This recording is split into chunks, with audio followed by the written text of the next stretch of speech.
नमस्कार दोस्तों, मैं हूं आजाद पुरोहित और आज हम लोग डिस्कस करेंगे एवेन्यूज इन कॉमर्स या फिर कॉमर्स लेना क्यों है हमें, why to take commerce at all after class 10th। तो मैं आपको बता दूं सबसे पहले myths about commerce subject. Myths का मतलब भ्रम जो फैलाए गए हैं जिनके बारे में लोगों को ज्यादा नॉलेज नहीं है, पहले हम उसकी बात करते हैं। तो सबसे पहला मिथ जो है वो ये है कि स्टूडेंट्स जो लोग ज्यादा अच्छा स्कोर नहीं कर पाते हैं या जिनको साइंस के अंदर मौका नहीं मिलता है, इंजीनियरिंग या मेडिकल के अंदर, वो लोग जो है कॉमर्स चूज करते हैं। सबसे पहली गलतफहमी तो बच्चों को ये है कि कॉमर्स उन लोगों के लिए है जिन्होंने ढंग से स्कोर नहीं कर पाए, जो लोग 10th या 12th क्लास के अंदर भी कई जने आजकल सब्जेक्ट चेंज करते हैं। तो सबसे पहली गलतफहमी तो ये होती है बच्चों में। उसके बाद में दूसरी गलतफहमी ये होती है कि with commerce they have limited scope in their career, कि भाई सीए कर लेंगे, सीएस कर लेंगे, आईसीडब्ल्यू कर लेंगे, इसके बाद में जिंदगी कुछ है नहीं, एवेन्यूज ज्यादा नहीं है, स्कोप उनके लिए ज्यादा नहीं है। तो ये दूसरी गलतफहमी है बच्चों के बीच में। और तीसरी जो बात है जो सबसे ज्यादा इंपॉर्टेंट है वो ये है कि स्टूडेंट्स ये समझते हैं कि कॉमर्स सिर्फ उन्हीं को लेना चाहिए जिनका की फैमिली बैकग्राउंड बिजनेस का होता है। मैं आपको बता दूं ये तीनों गलत बातें हैं आपके लिए। जिसने भी आपको ये सजेस्ट किया है, मैं आपको बोलूंगा कि भाई आप कुछ लोगों से और थोड़ा डिस्कस कर लें before you finally decide as to which subject you should choose. Discussion करने से पहले मैं आप लोगों से एक रिक्वेस्ट करूंगा कि that this video lecture is not against any other subject. मैं साइंस या ह्यूमैनिटीज की अगेंस्ट की बात नहीं कर रहा हूं यहां पे। मैं सिर्फ आपको यह बताने की कोशिश करूंगा कि if you have chosen commerce as your subject for your career growth, अगर आपने चूज किया है, या इफ यू आर कंफ्यूज, तो मैं आपको यह बताना चाहूंगा कि कॉमर्स के अंदर आपको क्या क्या लेने मिलेगा। This is not against science, engineering, medical. मैं जब किया नहीं हूं वो कोर्स तो मैं उसके बारे में कुछ आपको बता नहीं पाऊंगा कि सही कौन सा है, गलत कौन सा है। और मेरे हिसाब से जो है सभी सब्जेक्ट्स का इक्वल इंपॉर्टेंस होता है। अगर नहीं होता तो सरकार इन सब्जेक्ट्स को बंद कर देती। तो फर्स्टली मैं आपको क्लियर डिस्क्लेमर देना चाहता हूं that I am not against any subject. मैं तो सिर्फ आपको ये क्लैरिफाई करने की कोशिश कर रहा हूं कि अगर आपने कॉमर्स के बारे में सोचा है तो कॉमर्स के अंदर एवेन्यूज क्या क्या हो सकते हैं, हम उसकी बात करते हैं। अब बात करते हैं साहब कि जब हमें कॉमर्स लेना है तो कॉमर्स है क्या चीज। तो first thing is commerce is all about business and entrepreneurship. जो व्यापार की बात करता है, जिस भी तरह का बिजनेस आपको करना है तो वो कहां से दिमाग आएगा उसका, कॉमर्स से आएगा। क्योंकि इनिशियल आप देखोगे क्लास 11th में फर्स्ट टाइम कॉमर्स को आप एक्सपोज होते हो क्लास 10th के बाद में। उससे पहले साइंस मैथ्स तो आपका बचपन से चलता है। तो आपके अंदर एक हिचकिचाहट होती है as to why these subjects. तो हमें समझना पड़ेगा कि commerce is nothing but it is something which is related to business and entrepreneurship. मतलब व्यापार और उद्यमिता के बारे में इसका संबंध है कॉमर्स का। एंटरप्रेन्योरशिप का मतलब क्या होता है, फर्स्ट जनरेशन वाला जो बिजनेस करना चाहता है। आजकल आप देखोगे कई यंगस्टर्स जो है खुद का बिजनेस शुरू करते हैं, खुद का पोर्टल बना लिया, खुद का सॉफ्टवेयर वगैरह बना लिया। तो वहां पे उनको टेक्निकल नॉलेज के अलावा साथ साथ उसको बिजनेस का नॉलेज अगर नहीं होगा तो बिजनेस को ग्रो नहीं कर पाएगा। तो सबसे पहली बात, commerce is about business and entrepreneurship. इसका मतलब ये नहीं है कि यहाँ पे जॉब नहीं मिलेगा, जॉब की अपॉर्चुनिटीज भी आपको उतनी मिलेगी जैसे अपन आगे इस वीडियो में बात करते हैं।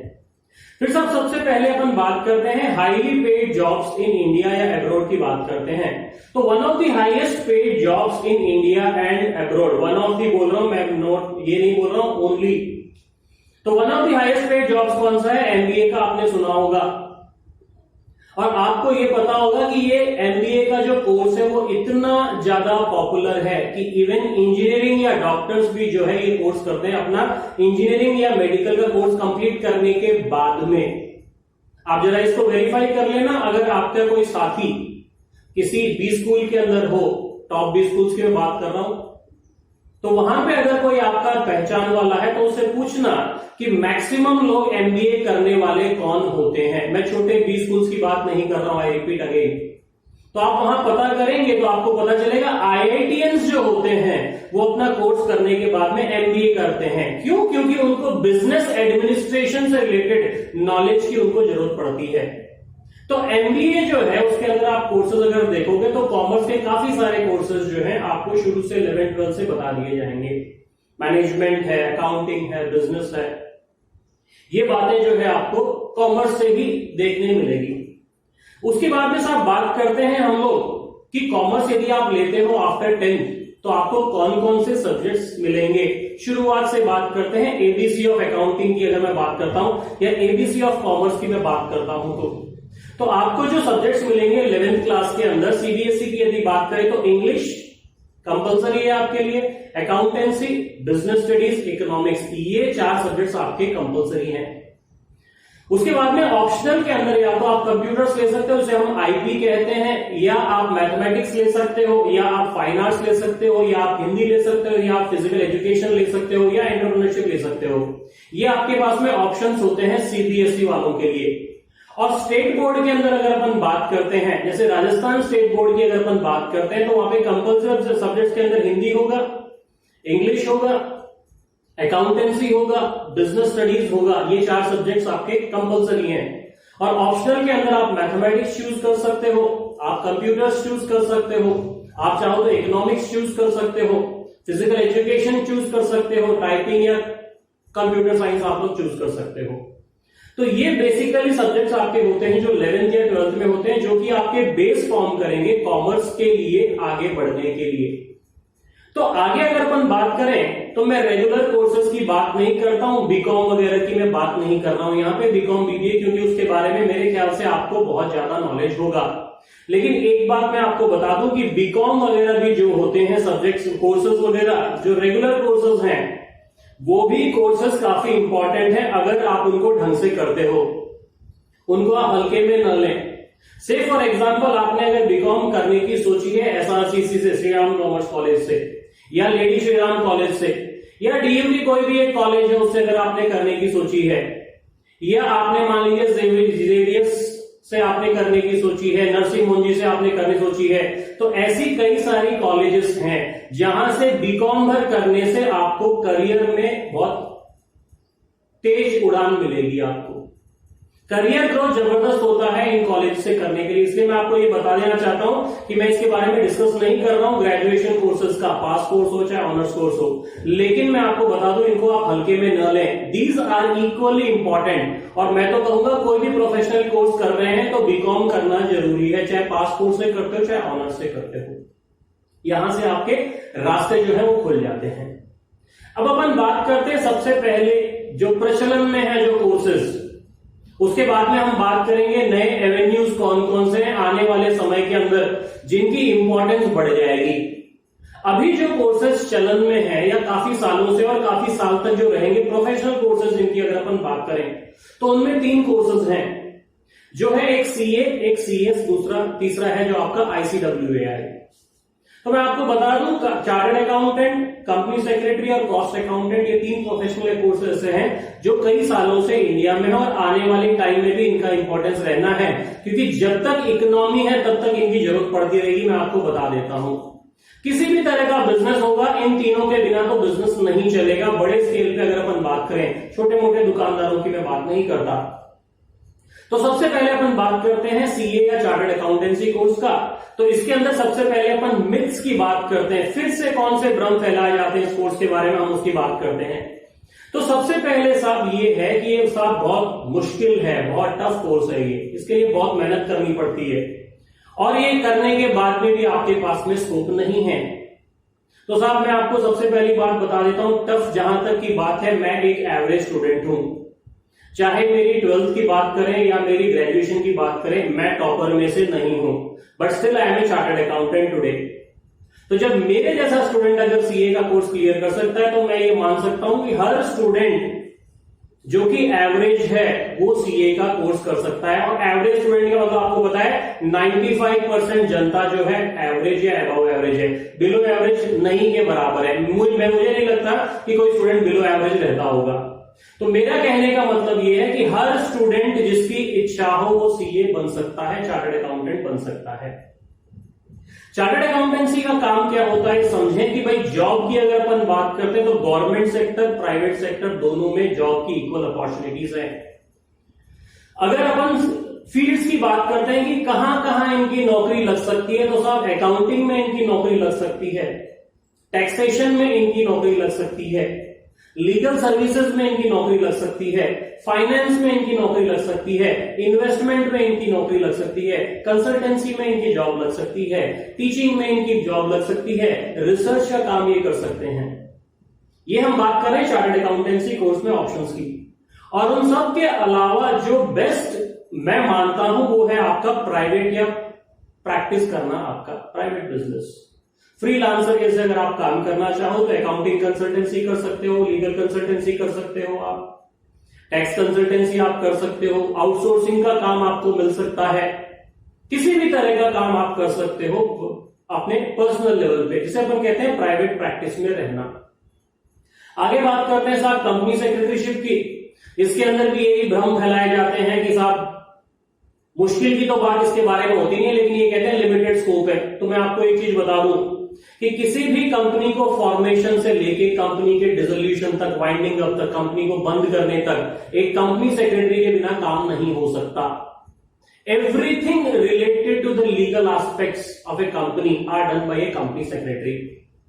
कंपनी को बनाना है, रजिस्ट्रार के पास जाना, मेमोरेंडम बनाना, आर्टिकल्स बनाना, कंपनी में जो मीटिंग्स होती है उनके मिनट्स वगैरह बनाना, इनको शेयर होल्डर्स तक पहुंचाना, उनकी जो प्रॉब्लम्स है बात करना, कंपनी के अमलगमेशन की बारे में बात करना, कंपनी को टेक ओवर करना है तो किस तरह की बातें करेंगे, लीगल एस्पेक्ट्स की जितनी भी बातें होती है उनकी बातें करता है साहब एक कंपनी सेक्रेटरी। कॉस्ट अकाउंटेंट की बात करते हैं हम लोग। कॉस्ट अकाउंटेंट का काम क्या होता है? किसी भी प्रोडक्ट का कॉस्ट पर यूनिट निकालना। हमने मान लीजिए कोई चीज बनाई है, मोबाइल फोन की बात करते हैं, लैपटॉप की बात करते हैं, किसी भी चीज की आप बात कीजिए, उसका सेल्स प्राइस होता है, बेचना कितने में है। तो जब तक आपको नहीं पता कि ये चीज बनी कितने में है तब तक आप उसका कुछ नहीं कर सकते। तो कितने में बनी है, इसके अंदर जो भी चीजों का कॉस्ट जोड़ना है, सामान कितने का लगा, मजदूरी कितने की लगी, किराया कितने का लगा, और खर्चे जो दिखने वाले हैं कितने हैं, नहीं दिखने वाले खर्चे कितने हैं, हमारा उसमें प्रॉफिट कितना होना चाहिए, ये सब बातों का जो कैलकुलेशन करता वो होता है कॉस्ट अकाउंटेंट। तो सीए, सीएस और आईसीडब्ल्यू ये तीन आधार स्तंभ है समझ लीजिए कॉमर्स का। प्रोफेशनल इमर्जिंग टॉपिक्स हैं, उनके बारे में यदि मैं बात करूं तो उसके अंदर सबसे पहला है फाइनेंस सेक्टर के अंदर काम। तो फाइनेंस सेक्टर के अंदर काम का मतलब क्या होता है? जितनी भी आपको स्टॉक मार्केट के बारे में आपने सुना होगा, शेयर्स हैं, साहब म्यूचुअल फंड्स हैं, बॉन्ड्स हैं, इन सब चीजों की जो बिजनेस की जो बातें करते हैं या जहां लेन देन होता है या इनका जो नॉलेज होता है, वो सारी की सारी चीजें आती है आपकी फाइनेंस में। तो आने वाले टाइम में इन्वेस्टमेंट बैंकर की बात करें या फाइनेंशियल प्लानर की बात करें, फाइनेंशियल कंसल्टेंसी की बात करें, फाइनेंशियल एनालिसिस की बात करें, या मान लीजिए आप कॉर्पोरेट फाइनेंस की आप बात करते हो, वेंचर कैपिटलिज्म की बात करते हो, स्टार्टअप्स की बात करते हो, तो यहां पे जो फाइनेंस का काम है ये आपको आने वाले टाइम में बहुत ज्यादा तेजी से फैलने वाला काम है। तो मेरा सबसे इंपॉर्टेंट टॉपिक्स और सब्जेक्ट्स के अंदर से सबसे इंपॉर्टेंट जो है वो फाइनेंस की बात करता हूं। उसके बाद में बात करते हैं साहब अपन दूसरे इमर्जिंग की बात, तो वो है फोरेंसिक अकाउंटिंग। फोरेंसिक अकाउंटिंग का मतलब क्या होता है? आपने देखा होगा इन्वेस्टिगेशन वगैरह किए जाते हैं, जो भी फ्रॉड्स वगैरह जो होते हैं, जो भी गड़बड़ियां वगैरह होती है, वहां पे इन्वेस्टिगेशन का काम होता है। तो मान लीजिए हम क्राइम वगैरह की बात करते हैं, तो क्राइम, क्रिमिनल घटना अगर कोई हो जाती है उसके बाद में सीबीआई वाले आते हैं साहब, पुलिस वालों के ऊपर सीबीआई वाले आते हैं, वो टॉप मोस्ट अथॉरिटी होती है उसके अंदर इन्वेस्टिगेशन वगैरह करने के लिए। तो फोरेंसिक अकाउंटिंग क्या होती है? ये लोग भी एक इन्वेस्टिगेशन टाइप का काम करते हैं, जहां पे भी कंपनी में कोई तरह की गड़बड़ हो गई, कोई तरह का घोटाला हो गया, कोई तरह का फ्रॉड हो गया, तो वहां पे क्या करते हैं ये लोग? इन्वेस्टिगेशन करते हैं और उस केस को वो पुटअप करते हैं कोर्ट ऑफ लॉ के अंदर। तो फोरेंसिक अकाउंटिंग का काम ये होता है सबूत वगैरह जुटाना। कहां जुटाया जाएगा? ये कोर्ट ऑफ लॉ के अंदर। तो ये अकाउंटिंग का काम नहीं कर रहे हैं, मैं आपको बता दूं।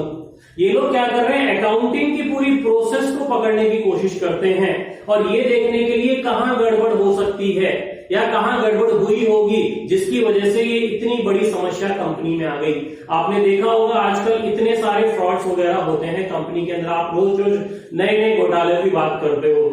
तो इन सब चीजों को चेक करने के लिए जो कोर्स होता है, जो सब्जेक्ट है या जो चीज लोग करते हैं उसे अब कहते हैं forensic accounting, which is nothing but investigation with reference to your accounting aspects.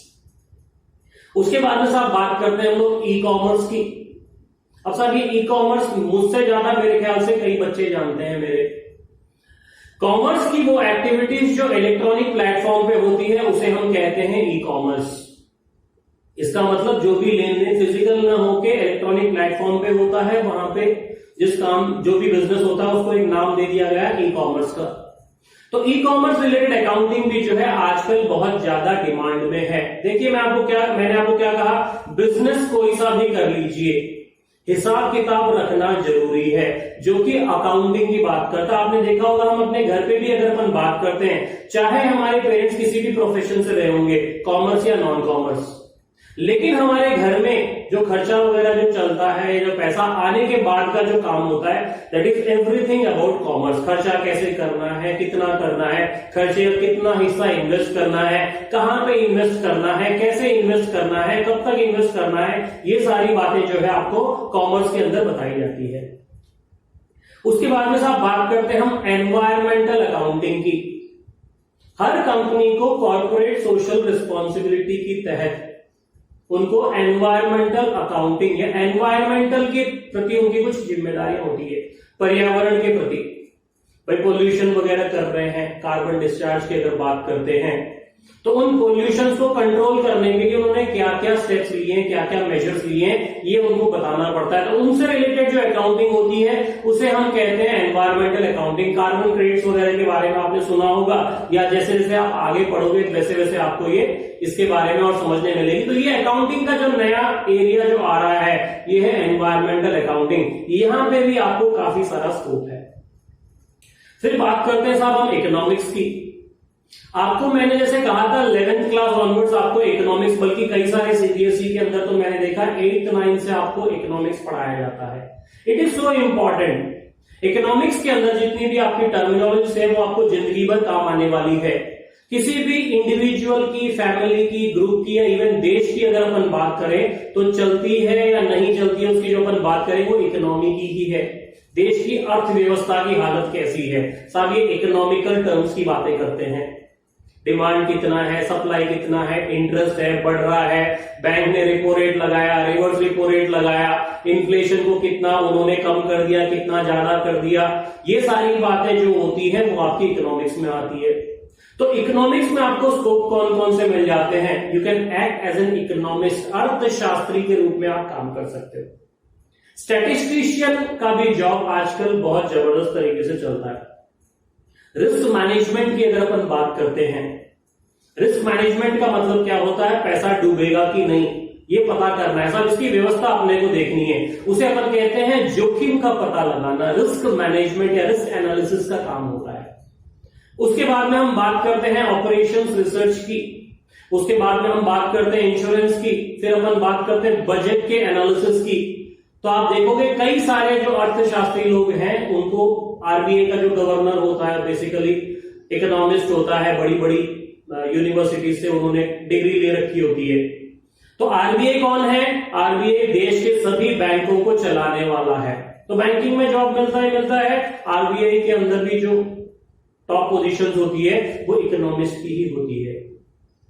फिर साहब हम लास्ट में बात करते हैं एक्चुरियल साइंस की। एक्चुरियल साइंस का मतलब क्या होता है? एनालिसिस करना, रिस्क की एनालिसिस है। इंश्योरेंस में आपने देखा होगा इंश्योरेंस प्रीमियम हमें पे करना पड़ता है, तो वो इंश्योरेंस का जो प्रीमियम होता है किस आधार पे डिसाइड किया जाता है वो आपको एक्चुरियल बताएगा। वो देखेगा कि आपका व्यापार जो है कितना रिस्की है, आपका बिजनेस का लोकेशन कितना रिस्की है, आपका प्रोडक्ट कितना रिस्की है, आपकी लोकेलिटी कितनी रिस्की है, आपका एनवायरनमेंट कितना रिस्की है, गवर्नमेंट नॉर्म्स के हिसाब से काम कर रहे हो कि नहीं कर रहे हो, इन सब चीजों को लेके डिसाइड किया जाता है कि आपसे प्रीमियम कितना चार्ज किया जाएगा। ये काम कौन करता है साहब? एक्चुअल वैल्यूएशन का काम होता है। ये जितनी भी अनसर्टेनिटीज होती है इकोनॉमिकल टर्म्स से रिलेटेड, वो सारा का सारा पता लगाने का काम कौन होता है, कौन करता है? एक्चुअल करता है। वैल्यूअर जिसको अपन बोलते हैं, वो क्या करता है? भविष्य की स्थितियों को देख के वर्तमान में आपसे क्या क्या चीजें लेनी है, आपकी परिस्थितियां कैसी कैसी है, वो अलग अलग तरह की एनालिसिस वगैरह करके करता है। तो ये है सब आपके एमर्जिंग एरियाज जो कि कॉमर्स के अंदर है, और इन सब के बारे में अलग अलग आधे आधे घंटे तक का हम लोग जो है डिस्कशन कर सकते हैं। तो इन सब्जेक्ट्स के बारे में अगर आपको किसी को और डिस्कशन करना है या फिर और थोड़ा बहुत जानकारी लेनी है तो आप जरा हमें मैसेज बॉक्स में मैसेज कर दें, उसके बारे में भी हमें डिटेल, क्योंकि मैंने आपको किसी भी बारे में भी ढंग से बताया नहीं है, क्योंकि संभव नहीं है कि 15-20 मिनट या आधे घंटे के वीडियो लेक्चर के अंदर आपको सारी चीजें बता दें। आपका जहां पे इंटरेस्ट क्रिएट होता है उस सब्जेक्ट के बारे में अगर आप बताएंगे तो उसके बारे में हम और डिटेल में डिस्कशन कर लेंगे। ठीक है।